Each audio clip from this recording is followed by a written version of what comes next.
senhor presidente, senhoras deputadas, senhores deputados. Muito importante o debate aqui hoje com relação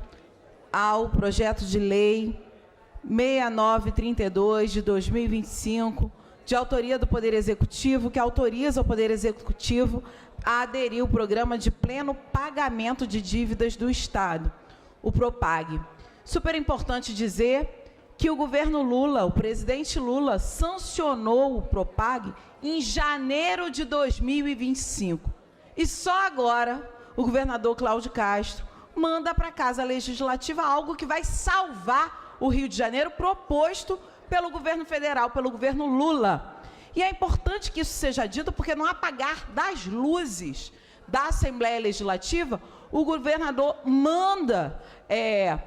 essa mensagem, quando já poderia ter mandado há muito tempo, quando o debate que nós estamos fazendo aqui, com relação ao orçamento, finanças do Estado, poderia ter andado de maneira muito mais rápida, e não protelado, como a gente vê o governador Cláudio Castro fazendo. E aí, é importante dizer que essa é uma proposta que autoriza,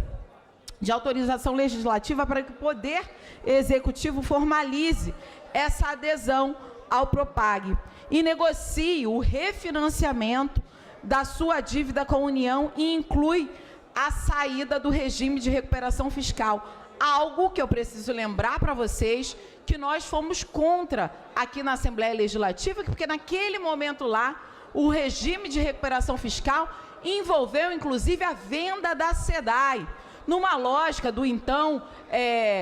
ministro da Economia,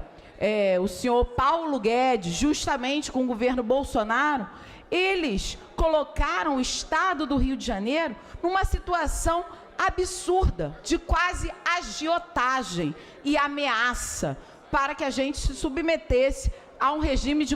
de recuperação fiscal que, na verdade, não garantiu a recuperação fiscal do Estado do Rio de Janeiro. Hoje a gente tem uma dívida, tem um déficit de 19 bilhões. E a gente precisa lembrar que o regime de recuperação fiscal, que incluiu a SEDAI, para a venda, que foi escandalosa até hoje, demonstra o escândalo que foi, a preço de banana, 20 bilhões, uma SEDAI que foi vendida e que ao ano tinha como lucro cerca de 1 bilhão. Então a gente vê toda uma situação, e ainda hoje, com relação aonde foi parar o dinheiro da SEDAI. Obviamente não foi para pagar dívidas, senão o governo do Estado não estaria aí com um déficit, pelo menos, de 20 bilhões nas suas contas. Não foi para garantir uma melhor qualidade de vida para a população do Rio de Janeiro, com produção de emprego e renda, com possibilidade de maior incremento na educação, na saúde, com incremento também para a superação da miséria e da extrema pobreza. Isso foi parar exatamente na lógica para a reeleição, e você vai lembrar, de Cláudio Castro durante as eleições de 2022. Então, a gente já viu aqui toda uma situação de completo absurdo de reconhecimento que as finanças do Estado deveria ser uma prioridade. Como você vê, não é. O presidente da República, Luiz Inácio Lula da Silva, sancionou o PROPAG em janeiro de 2025 e estamos aqui no penúltimo dia de plenário da Assembleia Legislativa para discutir a matéria. Se não é escárnio com a população do Rio de Janeiro, se não é escárnio com as finanças e o orçamento do Estado, eu poderia dizer que seria, obviamente, a ineficiência, a incapacidade deste governo de entender o que é prioridade real em termos de finança e gestão responsável de um Estado. E quando a gente viu que o prazo se encerra agora dia 31 de dezembro, por isso que o governador botou no penúltimo dia aqui na LERJ para votar, algo que salva as finanças do Rio de Janeiro, que salva o Estado do Rio de Janeiro de uma situação ainda maior de penúria orçamentária e fiscal. E aí, é importante dizer que o PROPAG cria mecanismo para facilitar o pagamento das dívidas com a União, incluindo a redução da taxa de juros, hoje equivalente ao IPCA mais 4% ao ano. Em contrapartida, os estados deverão quitar parte dos débitos e cumprir regras fiscais e financeiras adicionais. O programa permite que as taxas cheguem a IPCA mais 0, mais 1% ou, no máximo, a mais 2%. Atualmente, o Estado tem uma dívida, como já disse aqui, e é importante lembrar, essa dívida acumulada em 193 bilhões devidos à União. E aí tem alguns pontos da proposta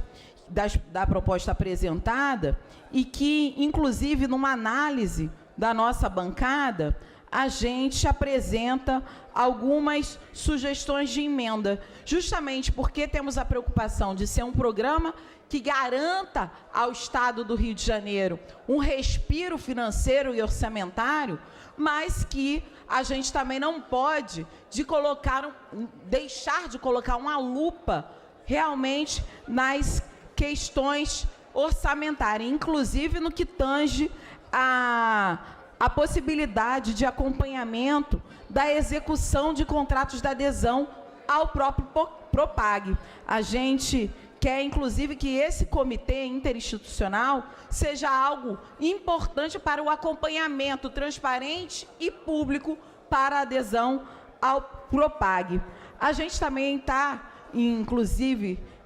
reivindicando a revogação da lei do teto de gastos, do regime de recuperação fiscal, algo que, como já disse aqui para vocês, só colocou a situação dos servidores e do investimento em saúde e em educação em risco, né? Então, tudo que você fala de orçamento, priorizando saúde, educação, emprego e renda, fala, não, mas estamos no regime de recuperação fiscal, o governo tem que ter prioridade, mas até agora o governo não apresentou a prioridade concreta para o Estado, tanto é que o Propag vence 31 de dezembro, agora,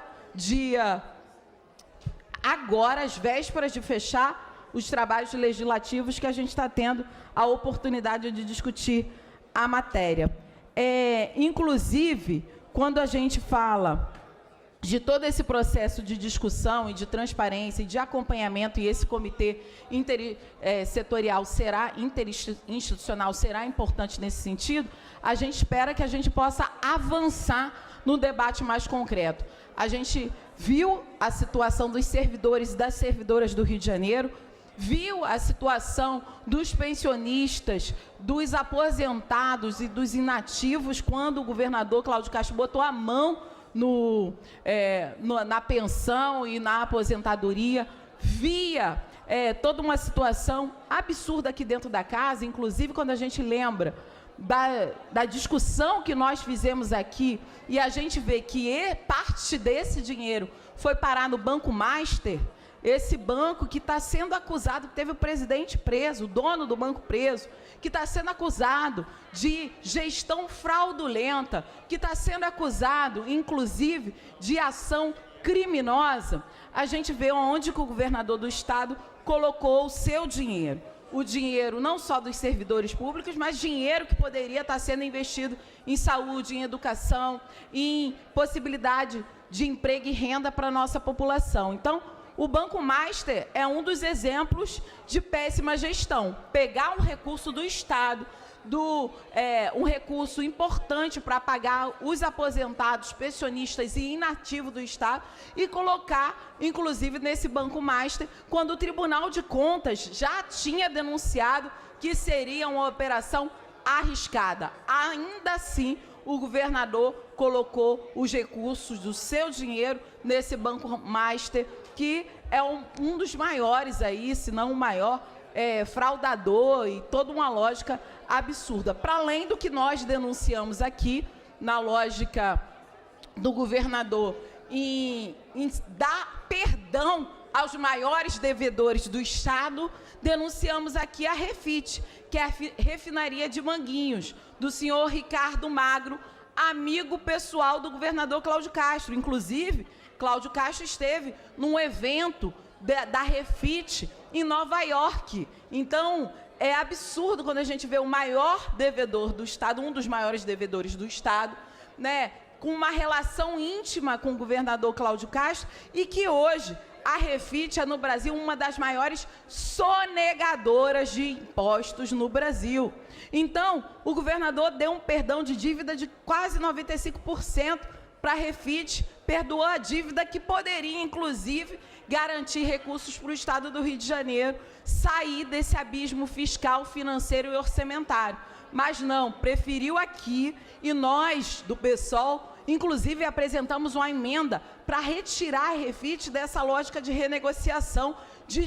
com os maiores devedores do Estado. Mas isso, na verdade, demonstra a falta de compromisso que se tem quando a gente fala de regime, quando a gente fala de finanças e gestão do Estado. Então, por isso, apresentamos algumas emendas que a gente espera que sejam apreciadas e aprovadas, e sem dúvida nenhuma, se hoje a possibilidade do Rio de Janeiro sair do abismo fiscal, financeiro e orçamentário, isso se deve ao protagonismo do presidente Luiz Inácio Lula da Silva, que vai salvar as finanças do Estado do Rio de Janeiro. Muito obrigada, senhor presidente. Obrigado, professor Josemar. Peço a gentileza que possa ocupar aqui a presidência para que eu possa também fazer o uso da fala. Muito obrigada.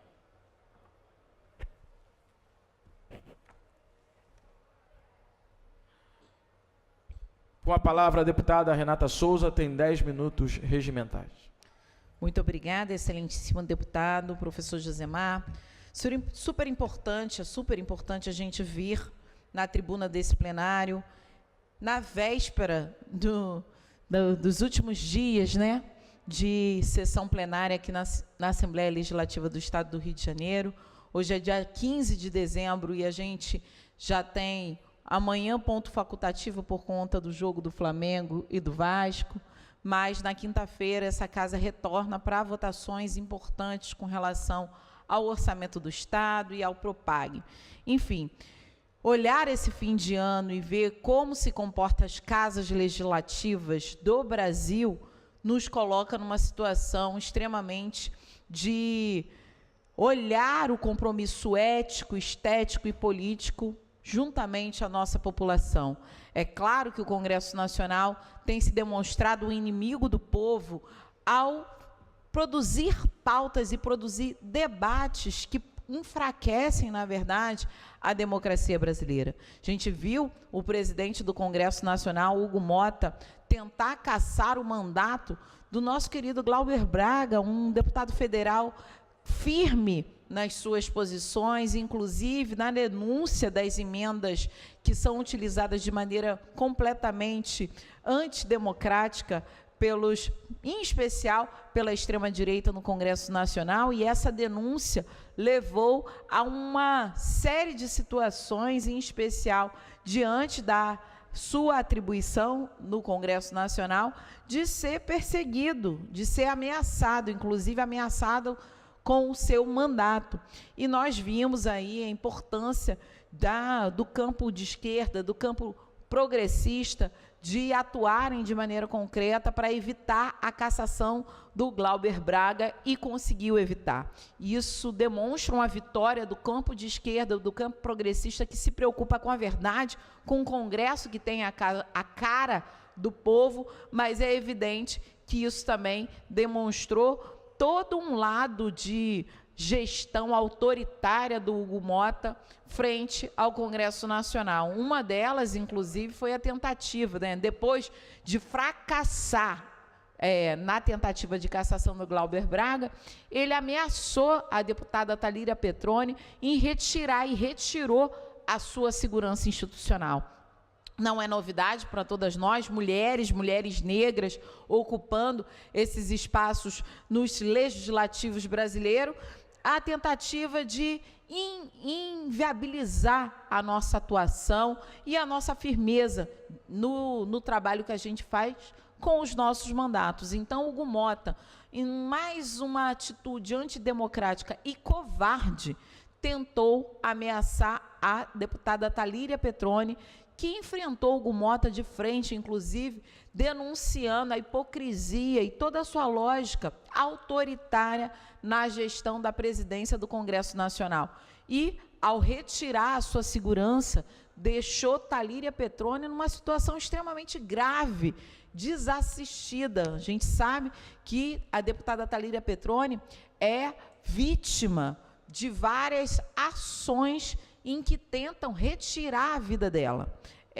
inclusive com investigações da própria Polícia Federal diante das ameaças de morte que a Talíria Petroni tem. Então, a gente já sabia do caráter autoritário do presidente do Congresso Nacional, Hugo Mota, mas nos surpreendeu não só o caráter autoritário, mas utilizar de maneira ardilosa a tentativa de silenciar a Talíria Petroni, justamente tirando a segurança dela. Uma covardia que eu acho que não tem adjetivos para a gente falar diante daquilo que representou o feminicídio político de Marielle Franco. Ontem, dia 14, anteontem, né, dia 14 de dezembro, lembrávamos isso, inclusive, na manifestação que teve contra esse Congresso que é inimigo do povo, justamente falando da toda a lógica que tenta impedir que mulheres como Talíria Petroni e Marielle Franco estejam de maneira concreta, com as suas atribuições plenamente conduzidas nos seus mandatos diante da tentativa de cerceamento desses mandatos. E no dia 14 fez aí mais um mês do feminicídio político de Marielle Franco, e a gente tem exatamente a retirada da segurança da deputada Talíria Petroni. Ou seja, a violência política de gênero, ela é muito evidente nesse caso, né? Tenta cercear, porque a Talíria Petroni, com firmeza, enfrentou Hugo Mota, inclusive, denunciando a sua hipocrisia e da extrema-direita no Congresso Nacional, e o que ele faz, covardemente, retira a sua segurança. Então, ele, obviamente, demonstrou que, por exemplo, uma parlamentar brasileira eleita democraticamente poderia ser assassinada se dependesse dele, já que ele retirou a sua segurança. Então, isso é gravíssimo num país que viveu toda a situação do feminicídio político de Marielle Franco. Então, gostaria aqui de deixar registrado ao nosso repúdio, concretamente, contra o Hugo Mota, que é covarde, que tenta silenciar e ameaçar mulheres no parlamento, como ele fez com a deputada Talíria Petroni. E Talíria Petroni tem toda a nossa solidariedade, respeito e orgulho de conviver com Talíria Petroni, essa mulher que muito nos inspira na luta por um país democrático e dentro das casas legislativas. Então, só registrar esse elemento, porque acho que não é à toa, quando estávamos nas ruas, no último domingo, contra o autoritarismo do Hugo Mota, mas não só isso, também denunciando aquilo que ele tenta fazer com a anistia, né,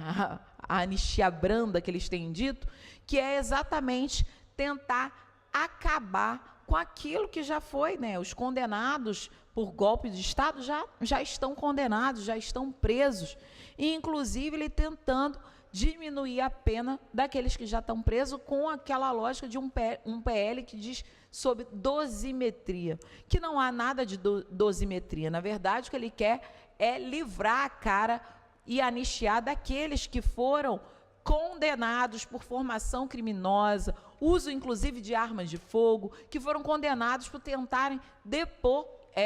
o Estado Democrático de Direito. Então, é absurdo. Hoje, eu considero que Hugo Mota não reúne qualidades e critérios, basicamente éticos, políticos, para estar sentado na cadeira do principal poder legislativo do Brasil, que é o Congresso Nacional. E, obviamente, quando a gente vê o Hugo Mota fazendo todas essas coisas, a gente também se preocupa com a situação da Assembleia Legislativa do Rio de Janeiro. A gente teve aqui um presidente que foi preso pela Polícia Federal numa situação extremamente delicada, e nós ainda estamos vivendo aí com um curso dessas investigações, o encarne. Inclusive, nós votamos aqui pela manutenção da prisão do presidente da Assembleia Legislativa, entendendo, inclusive, que não pode haver nenhum tipo de tentativa de intervenção política no curso dessas investigações. De novo, lembrando do caso de Marielle Franco, a gente viu que as intervenções políticas ocorreram no caso de Marielle Franco, e aí a gente precisa lembrar quem era o governador naquele momento, era o Cláudio Castro, né? Na verdade, ele era o vice-governador, o governador era o Wilson Witzel. Na cassação do Witzel, que nós cassamos aqui nessa casa, o ex-juiz que aproveitou a pandemia para superfaturar respiradores que não chegaram para a população, quem assumiu o espaço foi exatamente o Cláudio Castro. E ainda assim se mantiveram as intervenções políticas no curso das investigações sobre o feminicídio político de Marielle Franco. Inclusive, lembrar também que foram mudados, né, pelo menos 5 delegados responsáveis pelas investigações. E, naquele momento, o próprio Ministério Público, com as procuradoras que estavam investigando o feminicídio político de Marielle, elas denunciaram publicamente que estaria havendo intervenções políticas também no próprio Ministério Público. Então, a gente sabe da situação gravosa que se tem quando há intervenção política em investigações que são tão importantes para a nossa sociedade, que dá a cara que a gente precisa e merece ter do Estado Democrático de Direito.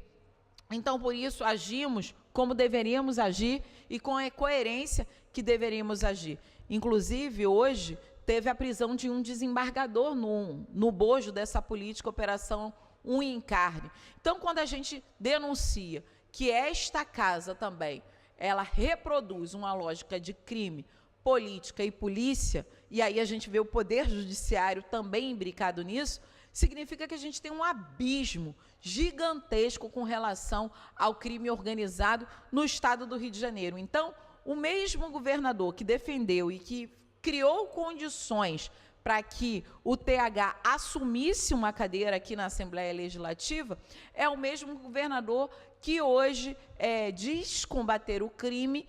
para limpar a sua imagem, limpou a sua imagem, exatamente porque naquele momento que estavam circulando as imagens do governador Cláudio Castro ao lado do TH, assistindo o jogo do Flamengo, enfim, em relações que superam a relação política em si, a gente viu a imagem do governador Cláudio Castro ser manchada diante da prisão do TH. Mas aí, o que o governador Cláudio Castro faz? Limpa a sua imagem para dizer que combate o crime com sangue jorrado de pelo menos 122 pessoas no Complexo da Penha e do Alemão. Então, ele limpou a sua imagem com sangue, inclusive de 5 policiais. Então, demonstra a barbaridade que a gente tem no curso do Estado do Rio de Janeiro e que a gente precisa que essas investigações se aprofundem cada vez mais para desbaratar completamente toda essa situação de crime organizado por dentro do Estado.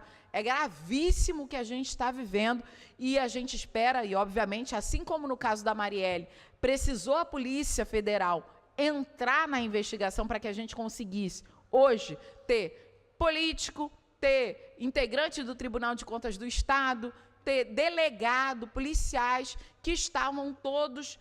organizados criminosamente para encobrir ou como mandantes do assassinato da Marielle e outros encobrindo a investigação que poderia chegar a esses mandantes. Então, a Polícia Federal ela é essencial e importante, a gente precisa fortalecer esse instrumento de investigação no âmbito do Estado brasileiro. A gente viu, inclusive, o Hugo Mota tentando enfraquecer a atuação da Polícia Federal, enfraquecer a atuação do Supremo Tribunal Federal, justamente porque são esses órgãos hoje que têm a maior probabilidade de conseguir desbaratar tudo aquilo que a gente vê nessa reunião entre crime e Estado. Então, eu preciso reconhecer o trabalho da Polícia Federal nesse sentido e dizer que o ano aqui na Assembleia Legislativa, apesar de terminar muito tumultuado, com uma crise institucional instalada aqui na Assembleia Legislativa, onde há a desesperança e o desencanto, obviamente, com a política no Estado do Rio de Janeiro, a gente entende que o nosso papel aqui, não só durante esse ano, mas durante todo o nosso mandato, tem sido de coerência, tem sido desse compromisso ético, estético e político com a nossa população do Estado do Rio de Janeiro. À frente da Comissão de Defesa dos Direitos da Mulher, nós fizemos aí mais de 700 atendimentos pela Sala Lilás, atendimentos que são multiprofissionais, com profissionais psicólogas, com assistente social e também advogados que acolheram essas mulheres vítimas de violência. E nesse momento que a gente está vivendo uma epidemia de feminicídio e de violência contra a mulher, é super importante dizer que um dos avanços da Assembleia Legislativa foi exatamente ter a Sala Lilás para acolher essas mulheres vítimas de violência e retirar ela desse ciclo que pode levar a um feminicídio. Então, nosso papel aqui dentro dessa casa, inclusive fazendo audiências públicas que garantiram o debate concreto sobre a nossa população com relação ao acolhimento, com relação à possibilidade da rede de proteção às mulheres, servir cada vez mais para que a gente retire essa mulher desse ciclo de violência. Para além disso, obviamente, quando a gente vê aqui a votação de vários projetos, né, e infelizmente não são numerosos os projetos do campo de esquerda, do campo progressista, que trazem, inclusive,